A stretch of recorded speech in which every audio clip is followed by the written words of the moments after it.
Michelle, how are you? Hi, I'm doing so well. It's good to see you. I hate these fake intros. They're so No, funny. I will totally pretend like this is the first time we're saying hello there. Oh my God. When did you It's get so good here? to see you. I feel like Oh, it's the same energy from the oh. first time to this time.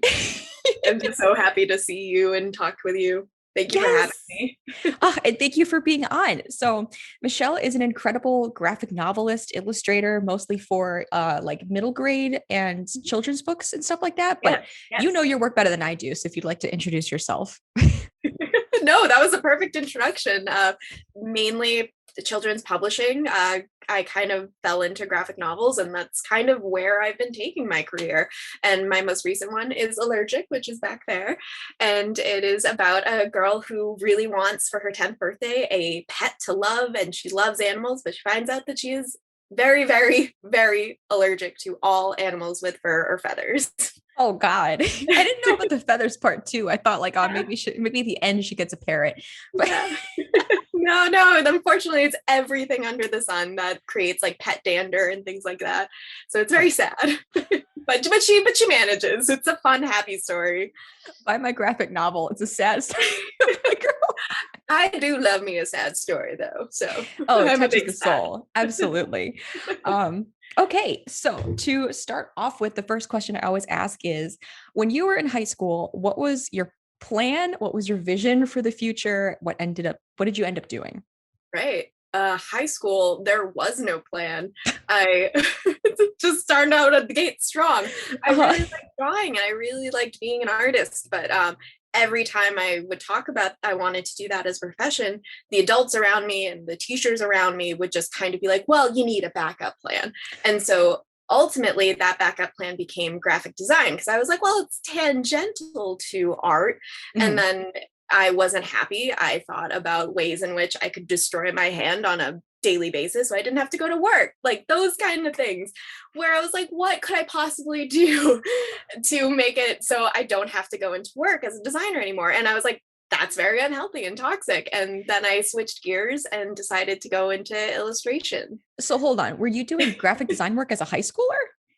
No, because I graduated high school in 2009, and then Okay. I went to Johnson Wales, and because I didn't have good enough grades to get into any other school, and I didn't really have a backup plan, so I was Okay. like, maybe if I'm close enough to RISD, then I can like sneak and like I don't know by osmosis gain talent, which makes zero sense, but so I just was there by proximity, Mhm. and I started working as a designer for my university. I graduated early and I started working right away. And then I stayed close by to help with my family for like personal family stuff that was going on. And then I kind of started living a life where I wasn't really content and happy, but fulfilling other people's like wants and needs.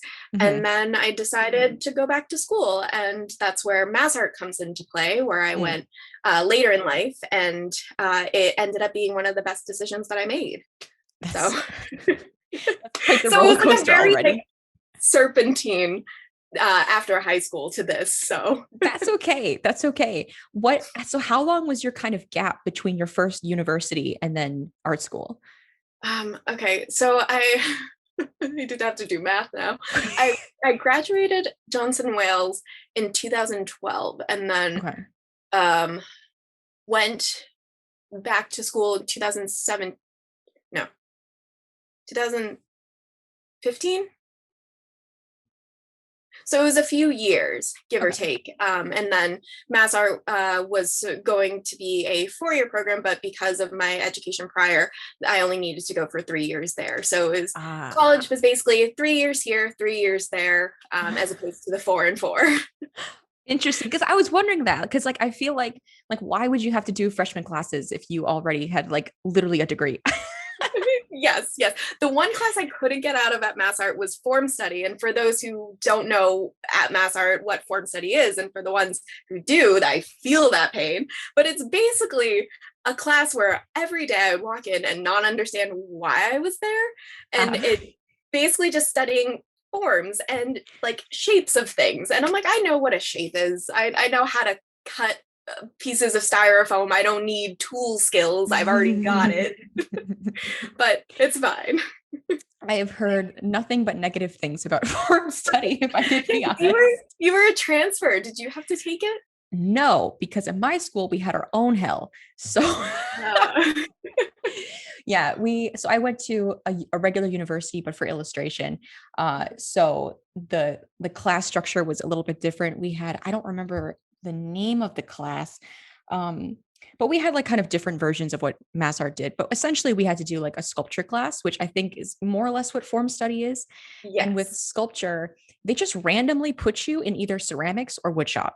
Oh wow. So I got ceramics, and then we did ceramics, and then we also had like a foundation extremely experimental semester. It was like our first semester there, and that covered everything. It covered illustration, it covered sculpture, it covered performance art. We did Oh, performance art, and it was okay. just as That's cringy as you can interesting. imagine. That is interesting.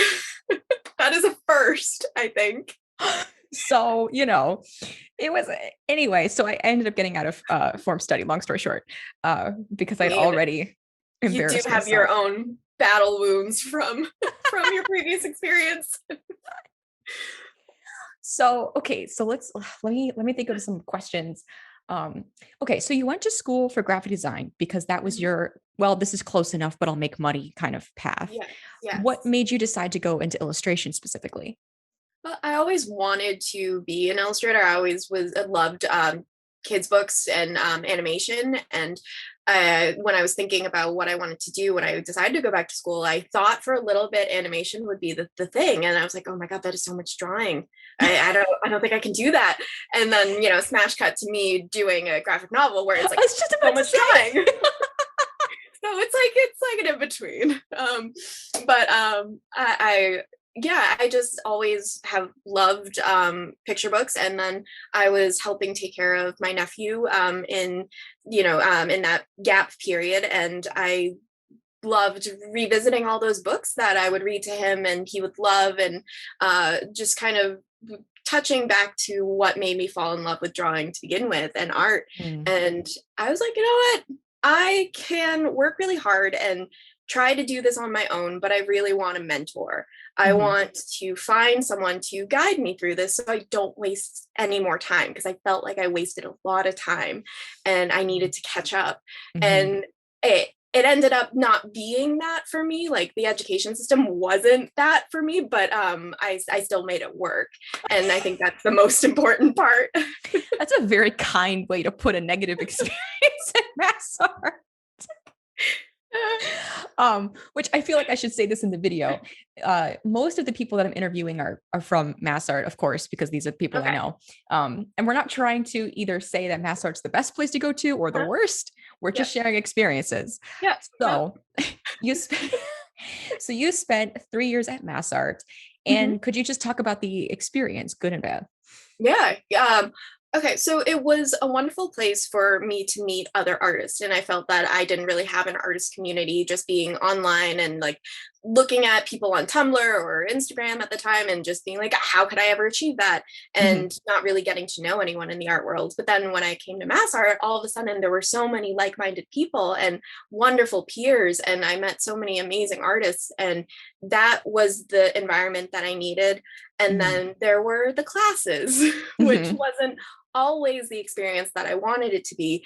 And a lot of times I knew what I liked in a class, and I would just do whatever I needed to do to pass the other classes that didn't suit my needs, because I feel like a lot of teachers have ideas of what students should be and what their mhm, work should be, and they'll instill that in them. And instead of letting the student try things out, fail even, mhm, um, and then try again, it's like there's this weird pass fail environment there in a lot of schools, mhm, that just didn't sit right with me with the education. And I think that's more of the negative side of things, where all of a sudden I thought I was going to step into an environment where it's like, yes, artists who appreciate artists, mhm. and it's like, no, this is just a money making ploy. Like they like, I get it now. It's because, but then now, as someone who has a career in art, I understand that being a teacher must be really hard because Mhm. you know a lot of the things about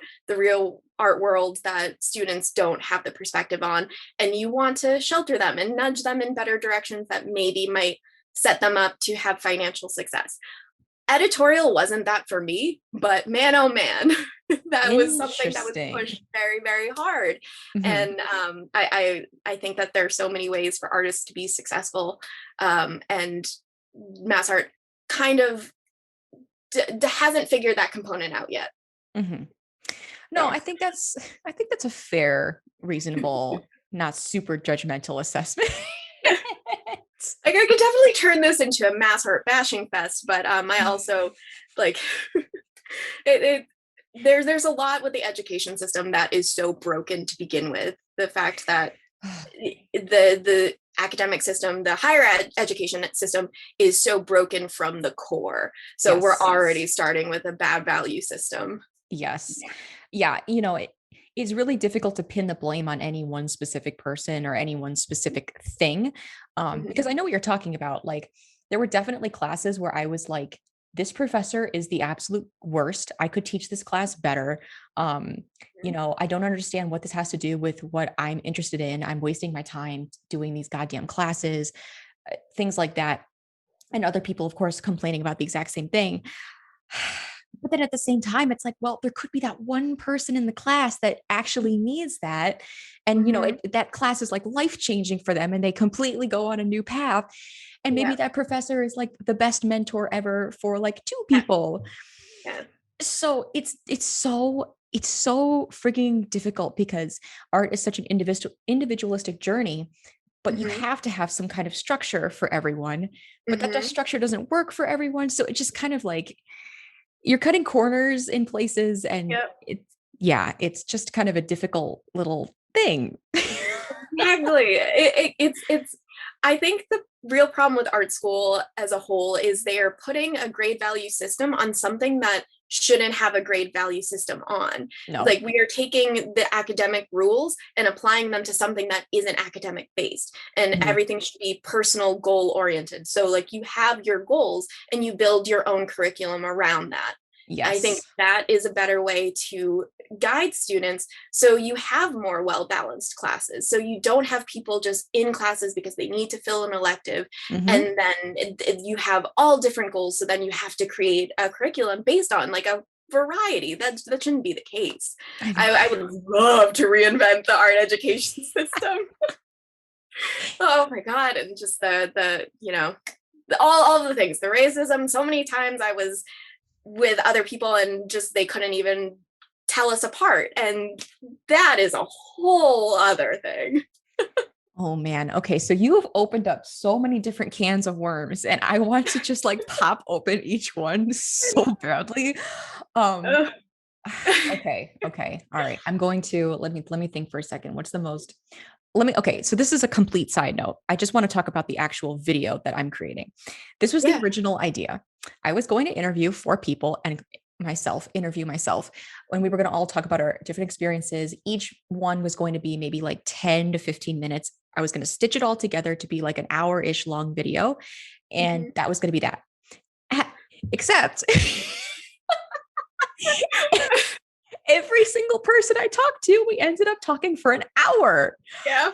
So Uh-huh. I already have 3 hours worth of footage that I have to trim down. Oh And no. I've been pretty successful. I've already started editing. Mhm. So now like two of the interviews are like less than 25 minutes. And then I have one that's like 10-ish minutes, which is freaking amazing. But Same. what's essentially going to happen is I'm still going to do the original idea, but Mhm. it's going to be exceptionally long. And then I'm going to actually create a second YouTube channel where I'm going to upload the actual like full interviews, because it Gotcha. kills me to chop out all of this stuff. Uh, there's too much gold. Um, There's a lot to talk about. There's yes. so much to talk about. So anyway, so what I'm trying to say here is like, even though the questions that I'm going to ask you are very like time-based related, because that's more about what the video is, I'm Mhm. all ready for a rant, a roast, all of that stuff. So I'm sorry, I should like trim them down. I just like you get me going. no, I'm the editor. You are the person that like Oh, 'cause Totally. this is such a big decision, and I remember grappling with it for so long to go back to school if it was even worth it. And I remember looking up so many people's experiences and YouTube videos of people and their like how school was for them and whether it's for Mhm. them or not.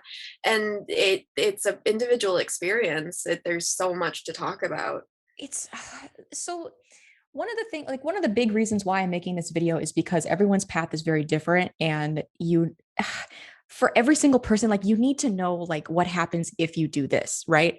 So in Mhm. my case, like I went to a regular university studying art, because of parent reasons, because of money reasons, because of whatever reasons, and then I transferred to go to an art school, and I had like a gap in between, which, a lot of people, I get so many YouTube comments that are like, my parents don't support me and I have to go to, a university and I'm not going to get the education I want. And it's like, well, I have this experience. And also my friend who I'm going to be interviewing has a whole wealth of experience with that.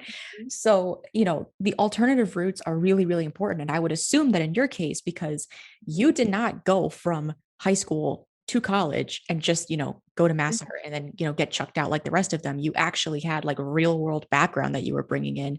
So I'm sure that kind of framed your experience very differently from the rest of It them, it which, did.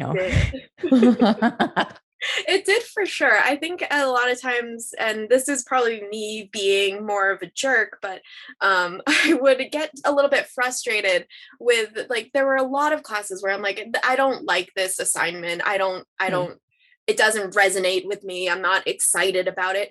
I'm not going to spend more than a couple hours on it and call it a day. Like, do enough to make it so it is passable, it is acceptable, but I'm Hmm. not going to waste too much time and energy on it. There would be a ton of students that would get so caught up over those things and those assignments and then dwell on them. Hmm. And it kind of became this weird black hole where they would just suck in the energy and like everyone else would commiserate on it. And it's like, yeah, we all hate this one thing in the class, but like let's put our energy to something else though. Hmm. Like how can we make this work for us? Because I think especially what I noticed looking to the people that I became friends with, especially people of color that were at Mass Art versus my white peers, a lot of times we're like, we just got to get through this. Like, we just got to make this the best we can out of a bad situation. There's so many other things that are way worse than this. Like, just keep going.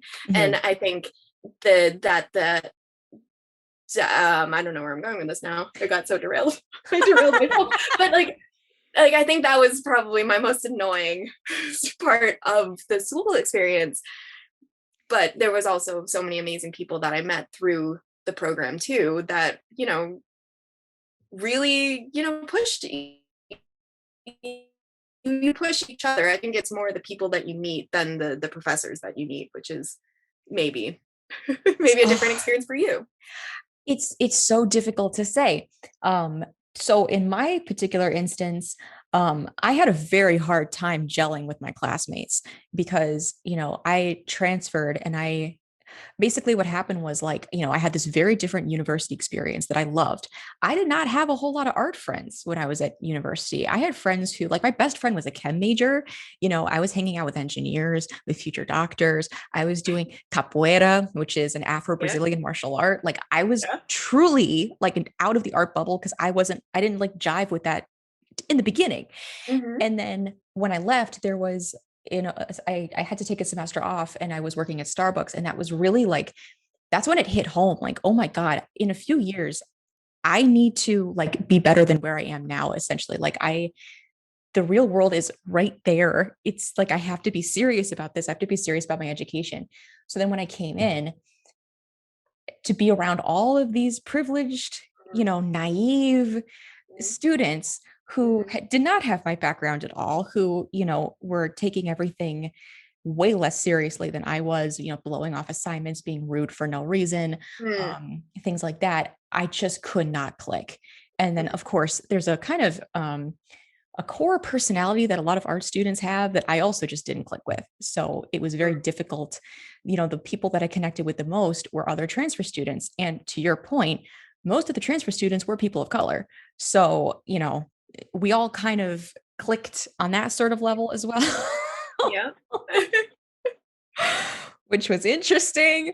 Yeah. Um, uh, Yeah, because you bring up a lot of good points because this is an advancement for you, for your career. Take mhm. it seriously. And just because you don't like a certain class, you can feel those feelings. Of course, you cannot like things, but if that's the thing that's placed in front of you, then you got to tackle it like a professional, and you have to Yes. keep moving because that's what it's like when you step out of those doors. Yes. Yes.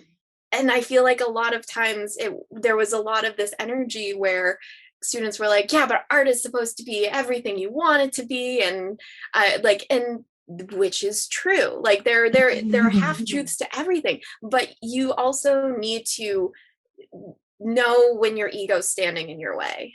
And Mm. there were a lot of egos running around that place. It's such a fine line because on the one hand, if you're in a bullshit class and you're doing assignments that you truly do not think you're ever going to be doing again, some people are like, I never touched gouache. I only used it for this one class and I threw away the supplies and I've never touched it again. There's that kind of feeling like, why am I even bothering? But then at the same time, it is teaching you how to push if something isn't really going your way. You're not always going to get these magical miracle assignments the second you step out. Uh, and again, maybe if you did the gouache, maybe you would like it. I toss my hands up because it's so hard. It's so hard to Yeah, it is. say. Sometimes it's like hurting cats. Like, because I remember when I was TAing class, and it like there would be um. So for those who don't know, I was what class were we in again? What Okay, class was that? it was junior year. Oh, It was a junior illustration. I think it was just as So simple as that. right. And so like the premise of the class was weekly assignment based, and it kind of sprawled a range. So it was kind of like a survey course, and it it was really like I enjoyed the class. I enjoyed TAing and I enjoyed seeing everyone's progress and things like that. But a lot of times I would come up to a student as they were progressing and we'd make rounds, Mhm. and there would be some students that just they couldn't see past their own frustrations. And I think Mm. that was the hardest part because there would be tons of students that, like you for instance, that took the assignments, and even if you didn't enjoy them, you applied them to a way that you could enjoy and could be excited about. And there would be moments where I would be stuck with other students that they didn't have that part yet. And so Mhm. there was an imbalance, and then I would have to rush through the rest of the class. So it's like creates this weird, it just creates a weird uh, Teaching dynamic. inequality. Yeah.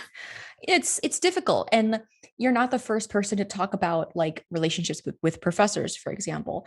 So me and another person that I interviewed, the one who also was from UConn, we both have very strong relationships with our professors. I don't know like entirely why. In her case, I know exactly why, but I just gel, right? Oh yeah. um so if you like are really pushing and doing the best that you can and putting out quality work, and you're actually listening to your professor and you're actually asking questions and you're engaging, of course your professor is going to treat you better. Yeah. Favoritism is one of those things that is so difficult to talk about because I have a little, I don't want to say I have teaching experience. I have camp counselor experience and YouTube experience. So I'm going to get off my high hat a little bit, but uh, it's it's so much easier and so much more rewarding to help the kids that are actually like trying versus the ones who are just kind of like kicking around and they don't want to do shit. Of course you want to help them to the best of your abilities, but if they're not accepting how that help and you only have a limited amount of time and energy, where are you going to put it? So that also creates a bit of a cycle because then you see the professors, it seems like they're only helping these people and they're not really helping me. And why don't they like me? And, it turns into this like competitive bullshit Yes. thing that it didn't need to be, but it Yep. did. Yep. 100%. And I think a lot of times students take things very personally, and uh Mm. then that gets hard too because there were a lot of things that I took very personally. And I kind of any sort of gripe that I had or thing that made me feel weird about a situation, I kept it in my mind, and I wish I had spoken out about certain things. Like I really wish I did, but I didn't want to derail the class or my own education. And Mhm. it's complicated, and you're dealing with so many different students that have different goals and different passions, and it's so hard. Especially art is so personal. Yeah. Art is extremely personal, and there are so many layers to how teaching art is very tricky. I don't my heart goes out to teachers who are in the arts programs because it Mhm. is very difficult. Mhm. Everyone's on the struggle bus. Like, Yeah, big time. yeah, it's so difficult. I've thought to myself a lot, like if I could create art school, could completely redo it, like what would I do? Um, Me personally, I don't know if you feel this way, and you have, you did like 3 years, so it's probably different for you. But what I've noticed is, the first 2 years are very like elementary. You're trying things out and you're like learning basic stuff. And then junior year is when you're kind of finding your style. And then senior year is like, okay, so you found your style. Now you're going to do all of these things that you're going to present to the world as this is me, I am an artist. And I think for some people that's effective. However, most Mhm. people they need more time in the elementary, or they find their style but it's like late senior year, or Mhm. maybe they don't even find their style at all but they're being forced to pump out something to Right, have an end result of some kind. right. And that was always something that I found frustrating. I felt like the people who had a better grip on their style and how they were going to move forward professionally were also the people that didn't need all that time in the fundamentals. And then Mhm. the people who really didn't have anything together needed more time in the fundamentals. So,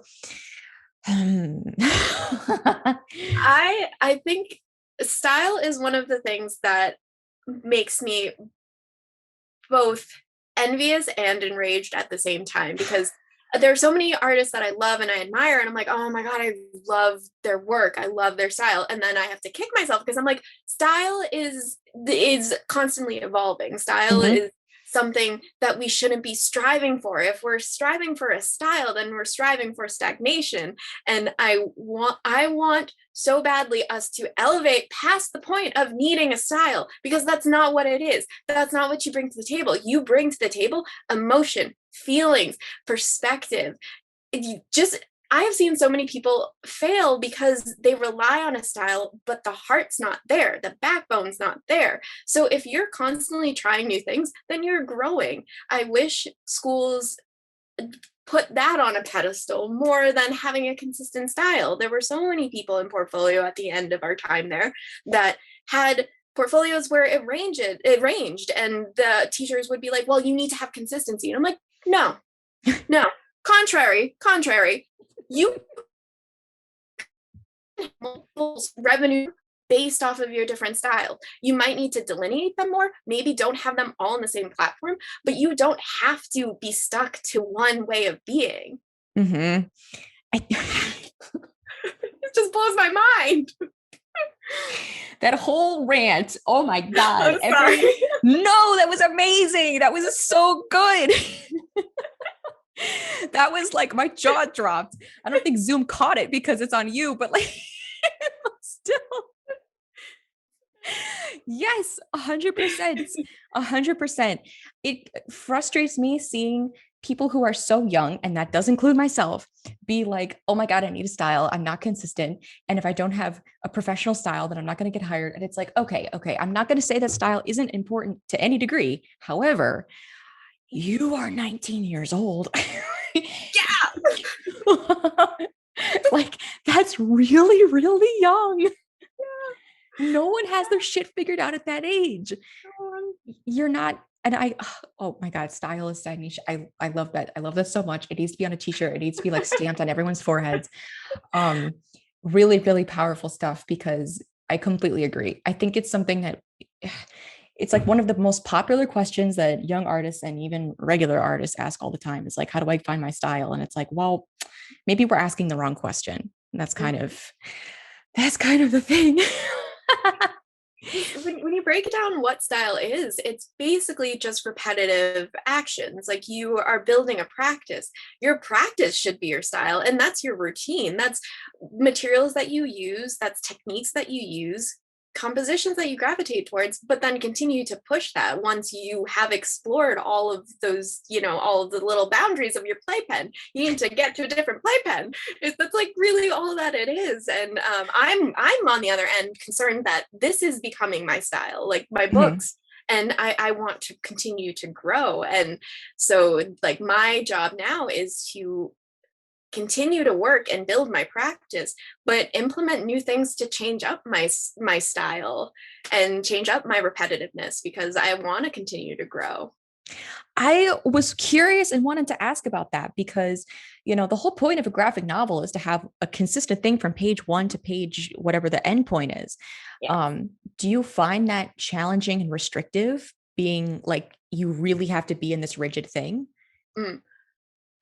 No, not necessarily because well, I've only done one so far, so maybe when we're on this we're on the second one right now, so I might feel differently. But I think consistency is a challenge, and I think consistency is different than style. If we want to kind of dive deeper into that, because consistency is picking like your character sheet. I have character sheets up on my wall, and I refer to them and make sure that all the characters look the same. Mhm. And that's just consistent storytelling. For the next book, I'm shifting the style a little bit more to try new things. Mhm. So it it's like I want to kind of morph as each book, but I do have to stick with the choices that I made at the beginning. But Mhm. those can also fluctuate too. Like looking at the character designs for Allergic, it looks different than where they ended up just because of the nature of graphic novels. I needed to simplify what I was doing. I needed to make Ah. cleaner lines. I needed to restrict a lot of my initial gut reactions to add in a lot of shading, do a lot of detail, because you just run out of time. Yeah, I don't know how people who do any kind of graphic novel, comic, anything like that do it. I truly don't. I would not have the patience, the stamina, the willpower, the drive, the hand strength, Um, anything. it's a Oh, hard industry. It's one of the, I think, one of the hardest industries that's also booming right now. There is this huge push for publishers to switch gears towards middle grade graphic novels, and publishers are hungry for it. And they don't, mm, there's a lot of stuff that's in the shadows because of the silos in the art world where like mhm, I'm just starting to now talk to other comic artists. I already finished a graphic novel. Like I should have been like this should have been like public knowledge leading up to it, but like normal rates, normal page rates, what we should be asking for, flatters, colorists, like there mhm, are when you think of comics, you think of larger industries like Dark Horse, mhm. Image, Marvel. They have people now talking about independent comics with publishers, and it's just getting shoved to one artist, and that's insane. Yeah, like how do I put this? How do I put this kindly? I think you've done a couple interviews where it's you and the author. And it's always funny seeing people act like you guys had equal jobs or that the author maybe worked more. And I'm incredibly biased. But I've always sat back and thought, I don't think so. I I know how difficult it is to do just one page, Mhm, and you're doing dozens, if not hundreds of pages, all mhm. entirely by yourself. And that just maybe to me, maybe it's a bit more. Yeah, and definitely I'm so grateful for my author Megan for Allergic, because we talked about that stuff in the beforehand in our contracts, and we actually divvied up the percentages of how the advance would be split, so I had more of that split, so like to Nice. compensate for that. And of course that makes out in the back end when it comes to royalties, like she'll see a royalty check before I do, so it comes Mhm, out evenly. But mhm, the understanding in and hopefully with other authors is that the artist does a lot of the work, if not a majority of it. And a lot is riding on the artist to be successful. And Megan has been so supportive, and I feel so grateful because there are a lot of other creators that team up together and the author just doesn't see it that way. And Mm. that becomes a problem, and it creates this narrative of the work is equal. And it can be, like, if you're really struggling with the manuscript, it can be a lot of work. Writing's hard, but the physical taxation on your body, like, I have so many, I have golfer's elbow, a rotator cuff issue, and a neck spasm, and I'm gonna have these for the rest of my life. Oh my God. Holy Yeah, shit. Oh, yeah, okay. yeah. Okay. Now we need to pivot. I was going to go one way and now we need to pivot. Okay. Oh Okay. no. Oh Okay. yeah, So that is a lot. Did it this is. did this happen because of this graphic novel, or do you think this was just like a long time coming because you've just been working so hard for the past like decade or plus? It was most likely the working so hard for so long. And it ties into our conversation about art school, because there was this weird this weird competitiveness with being able to stay up all night and complete something. And I I would fall into that because I would bite off a lot more than I could chew. I would Mm. really fall in love with a project idea and have like over the moon goals. And then I would be like, I committed to this, so I have to do it. And I would stay up all night. And then like people would be in the studio being like, oh, I stayed up like 2 nights in a row. And I'm like, this is this wait, is this something we should be doing? Because I don't think we should be doing this. And it's not like a thing to be proud of. I don't know why we're romanticizing the gusto to do it, because ultimately we are just ruining our tools. Our main tool is this. You got to take care of Yes. Yes, 1000%. Oh my God. So I kind of flip-flopped. So like when I was when I was at UConn and also a little bit in the beginning of Mass Art, I was exactly like what you were just talking about, biting off way more than I could chew and it. just getting like obsessed in the work. And I was like spending all my time in the art building. I was literally a studio rat, just dusty, Yep. Yeah. just greasy and Yeah. dirty. Mhm. But I would literally like, from like 9 a.m. to like 10 or 11 p.m., just like be in the art studio, just like making things. And mind you, I was enjoying the hell out of it, but Mhm. also like a little bit of that pressure and a little bit of that, like, I'm so much better than the rest of you guys. I was like, Right. I was working so hard. But then things happened at Bass Art that kind of made me have to like take a step back and look at my priorities a little bit more. And I just was like, you know what? I have not pulled an all-nighter in my entire college experience, and I'm going to keep that energy up. And I'm also going to like get more sleep and try to slow down a little bit, which was incredibly useful and helpful. So, my junior and senior year, I was getting like a solid 8 to 10 hours of sleep every night. And I was still putting in like good, consistent quality work because I was just managing my time a little bit better. And I was prioritizing my sleep instead of being like, oh, well, I kind of waited last minute on this project, so I guess I'm going to pull an all-nighter. It's like, Mhm. maybe that shouldn't be your Uh-huh. first instinct to do, right? Yep. So that was incredibly healthy. And it really shows in the work too. If you're resting, you can Mhm. do things better at a better pace. The quality's better. You're happier. Your quality of life is just significantly Uh-huh. better. Yep. Um, ah, it helps so much. So that's just like, little lesson for anyone watching this is Yeah. basically just like, please take care of yourself. Yes, yes. Rest is just as important as getting the work done. And when it comes to deadlines, like when you're like after you graduate and things like that, a big surprise to me was deadlines. As long as you have a conversation with your art director and your editor, and if you have an agent, then your agent takes care of this.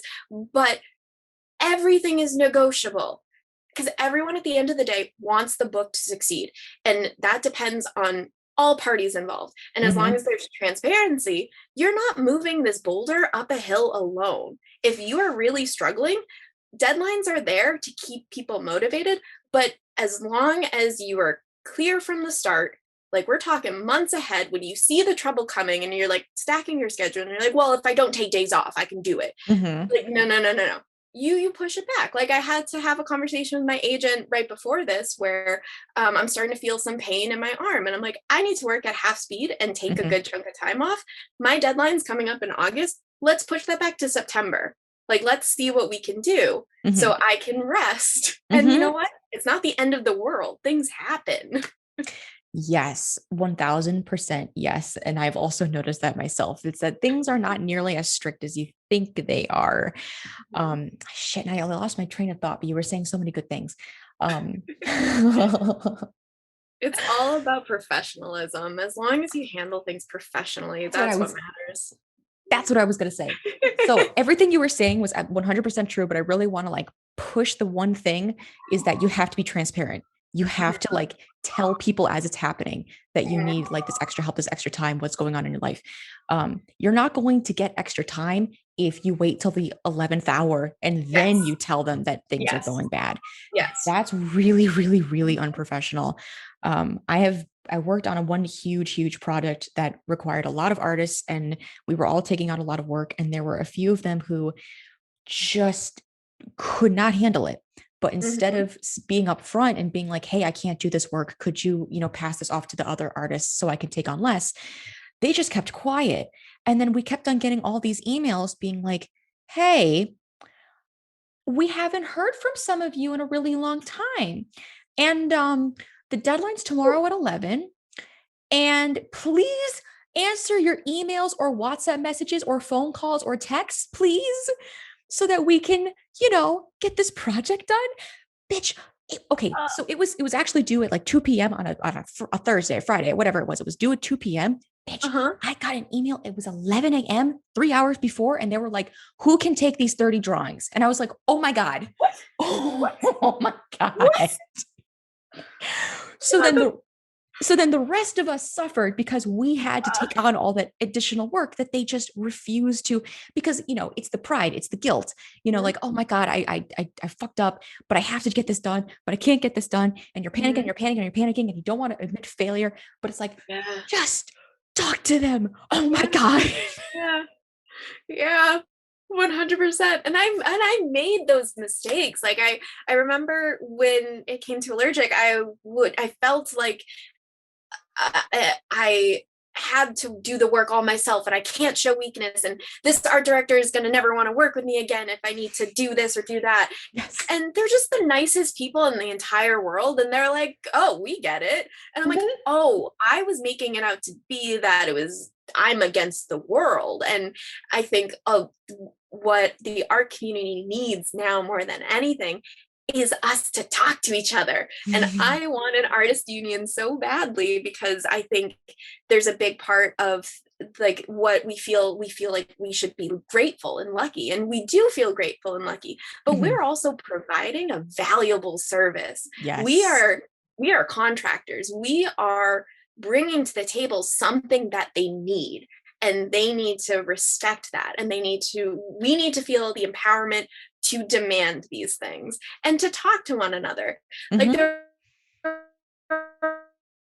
um, in publishing where we're not allowed to talk about salary. For my contracts, I want to talk about my salary. I want to talk about how I got paid, what Mhm. my splits look like, what my royalties look like, because that way we can break whatever barriers that we all have and have equity for all in our industry. And it's so important. And if we talk to one another, and we can talk to one another, we're legally allowed to, we'll Mhm. have a much better working force.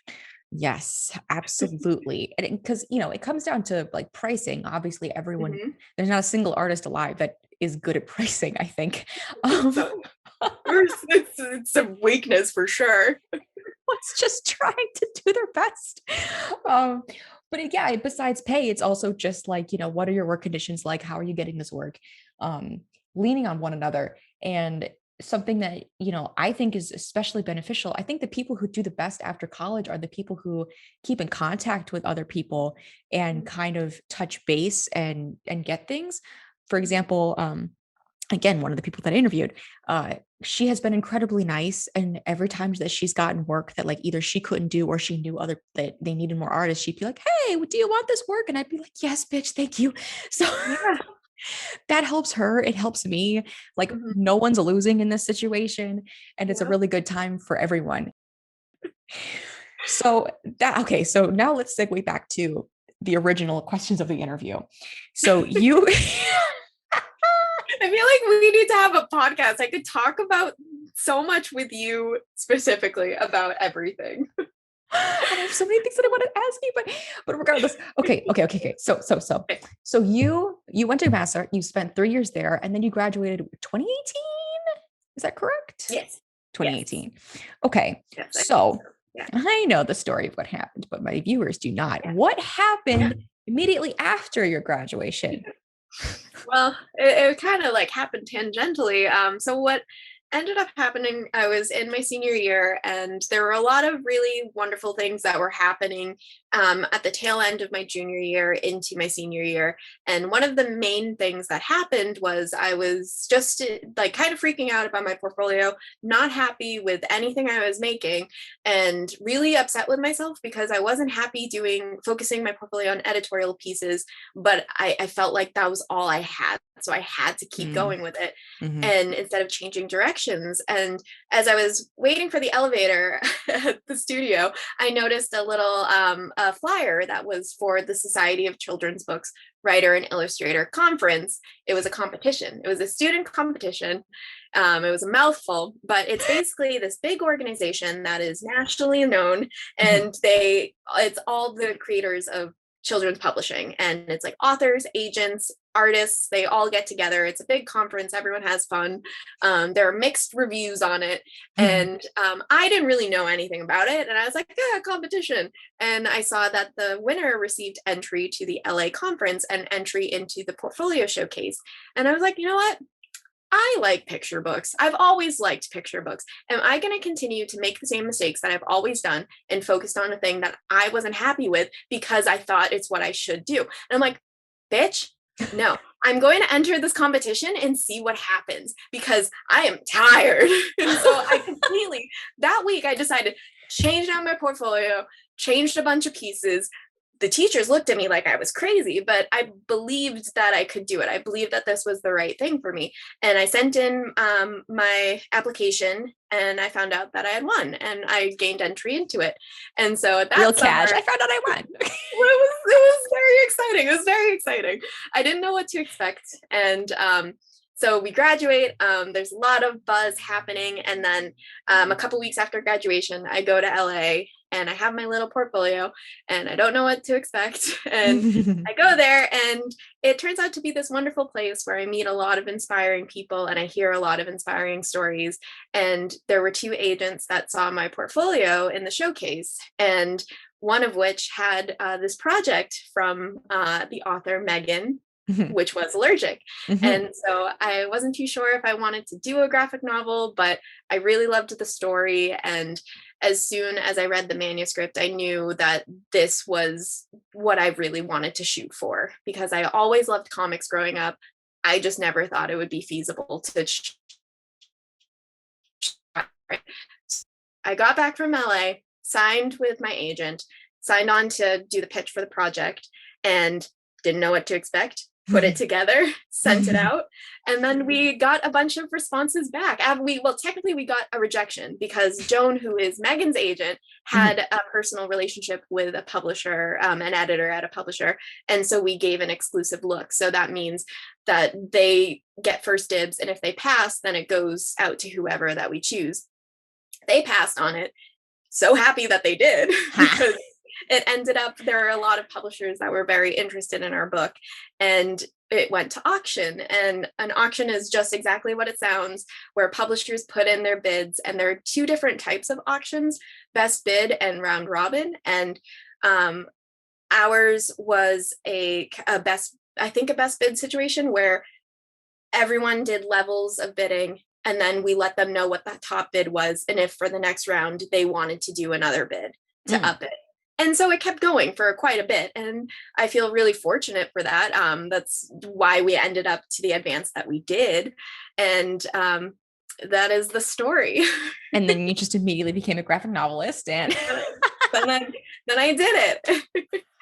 And you Um, also you've done other work too, because you had that one children's book with the picky eater, the oh pie. yes, yes, that actually happened.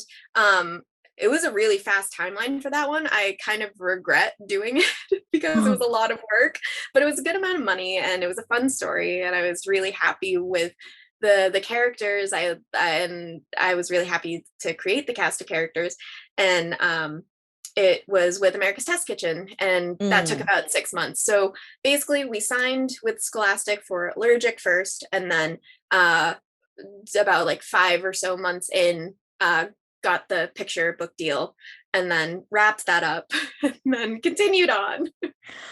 Okay, so if I get this timeline correctly, you Yeah. literally like you graduated, went Yes. to LA, got Yes. signed on for this incredible graphic novel project, Yeah. and then like immediately got this other book project. Yes. Which actually was because of Bob Maloney at Get out. Massart. Get Yeah, out. yeah, he knew um the art director at Test Kitchen, and they ride bikes together all the time, and they were just having a casual conversation. So like it came out very naturally. That So is fucking hilarious. Oh my God. so Yeah, like my biking buddy.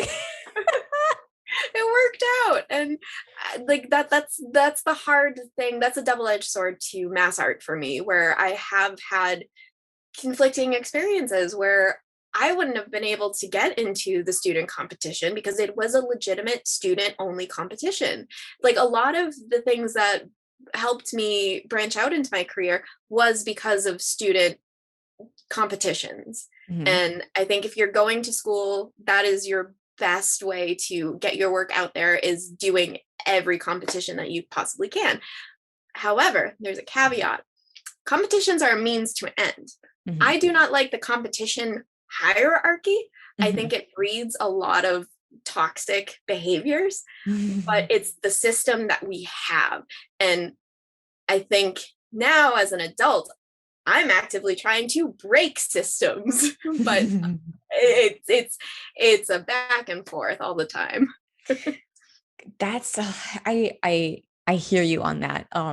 The second part that you were talking about with like, going for competitions because that's where the real opportunities are. Another person in my interviews was talking a lot about like grants and scholarships, but grants specifically, she got so far just with those alone. Um, and then the first part that you were talking about with like the pros and cons of going to mass art or just art school in general. I shouldn't say that mass art's the only one Definitely not. guilty of this stuff. But I 100% agree. Like, um, there's always going to be the things that you dislike, but then there's always going to be those little connections, those little things that you look back on and you're like, wait a second, if I hadn't had that professor, I wouldn't have gotten this and I wouldn't have gotten this and I wouldn't, it's like the stepping stone kind of thing. Um, there's a couple examples for me, but like I 100% hear you. It gets complicated. And I hate telling people that you should go to art school for the connections. That Mhm. just sounds awful. Awful. I Mhm. hate that. That's so gatekeepy. That's so everything. But a connection It really does is. a lot. Mhm. I So, have in my brain, like everything that you're saying is just like I feel that 100% because it's like I have these two fighting dichotomies where they're like I can see how things could have gone both directions. mhm, Do I think that I still would have had a successful career? 100%. If I didn't go to school, I know for a fact that I would have worked hard enough to get there, because that that is at the heart of it. That's what it is. Opportunities don't mean anything if you're not doing the work behind the scenes when no one's watching or looking. And so, can you do it by yourself? Yes, you can. I feel grateful that I went to school because it panned out the way that I did. If it didn't, I would probably regret it. Like mhm, that's the thing. So knowing if school is right for you, if you're in the right mindset for school, if you walk into a place and you know that no matter what they throw at you, you're going to turn it into a positive for you because of your own grit and your own work ethic, then any situation that you're faced in front of will be challenging, but you can handle it. If you can handle it with grace, professionalism, you will succeed, because that's what it comes down to, is doing the work, putting on your horse blinders and getting to it. And you don't need a school to do that. I just felt that I needed to. And probably I would tell my younger self, no, you don't. So do you regret going to mass art, I guess, is a good question. I can't say I do, because of where I am right now. I I think I could have gotten to where I am now. It just would have taken me longer. And I think it might have expedited the process for me, because I gave myself the opportunity to focus on, like, as a full-time job, what I wanted to do. And not everyone has that luxury. If you can, then yes, but know that it's not going to just magically hand you everything. Yeah, no, it's fun looking back at the past and being like, well, what if I did this? But it's so difficult to actually like figure it out, because all the time I think to myself, like, what would have happened if I didn't transfer? You know, would this have happened? Would this have happened? And I completely agree with you with the whole, like, you just got to have the grit and the, you know, the passion to push through. Pretty much every single person in this fucking podcast series has been has been saying the same thing, because it's literally like, you know, doesn't matter what your education is, doesn't matter like what your circumstances are. If you just keep doing in the work, regardless of what's going on, you're going to create these opportunities. It's not that, like, you know, these opportunities fell from the sky and suddenly you're this amazing artist. It's you had to put in all the work so that the opportunities did fall from the sky. And it's hard, but you have to keep going even when you're done with school and you no longer have, you know, your studio or whatever.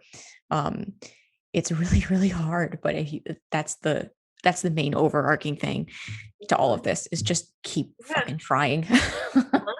And then even after you do achieve the goal, because that's we always talk about leading up to it. How do I get there? But what happens after you do get the thing? You get there. Because I had a huge depression, because I didn't know what to do. Like, I had allergic and I was proud of it and I was excited, but I was working more than ever. I was like, well, what am I going to do after this book? I know I have to make another book, but what if I don't have it in me? It's like we dream of this goal and we sacrifice so much to achieve that goal and let other things in our lives fall a bit. And then when you reach it, you need all of those other things, all of the things that make your life fulfilling, to help you fall back in love with what you enjoy doing again, because it does become a job. It becomes repetitive. You become used to it. Like and it might sound cynical, but I'm very used to it now. But the other things in my life make me enjoy it again. Yes, you need some balance. It's not always about the end result sometimes. Yes. It's so easy to get like so like tunnel visiony on like this one specific goal. And I also should point out, I feel like most artists, we tend to just focus on art and we literally have nothing else. You have your friends, but they're art friends. Yep. You have your hobbies, but it's also art. You know, Yeah. like, like every single thing is gathered around this one thing. So if you're not feeling it and you're not feeling fulfilled, or with whatever the case may be, you can't have that. You can't put all of your eggs in that one basket, the basket of happiness, I guess I should say. Yeah. Yeah, it's you have to branch out. And I think that's probably why I liked being at UConn so much, was because it kind of forced me to branch out. And that was when I felt like my most fulfilled, versus when I was at mass art. Everything was so narrow. Yeah, And it was. I couldn't find it was even harder to find that kind of balance, but I digress. Um, I'm glad that you said that though, because I think finding hobbies is so necessary. It is. And just because we love doing something doesn't mean our whole self-worth is tied to being an artist and what we do. Like what's going on with my arm made me question a lot of my self-worth, because if I can't do this, if this stops working and goes fully numb, then we have a problem. And my first instinct was to, well, Lefty, it's your turn. You gotta practice. That why And you like started practicing on your left hand? yeah, yeah. And like I'm getting better, and it's fun and it's challenging. But I've adopted this new mentality where if I can't be an artist anymore, it's not the end of the world. There's so many other things that are fulfilling. And this goal is a beautiful goal and it's wonderful, but I can do it on my own terms and my own time. Because then that's my goal. That's right, bitches. This is all me. That's really, really cool. And as much as I want to continue this conversation, that is literally Yeah. the perfect endpoint. And look at that, it's been over an hour. I'm sorry, you have so much to edit, Fiona. It's fine. Like truly, it's fine. I'd much rather have too much content that's super, super good than trying to piece together a whole bunch of crap. But this was an incredibly good conversation, deeply Yeah. inspiring, very amusing, and a nice fresh perspective because you're right. Art school is not the end all be all, which was discussed in other interviews, but I do appreciate your perspective on this. I'm so happy to talk with you. It's been so nice.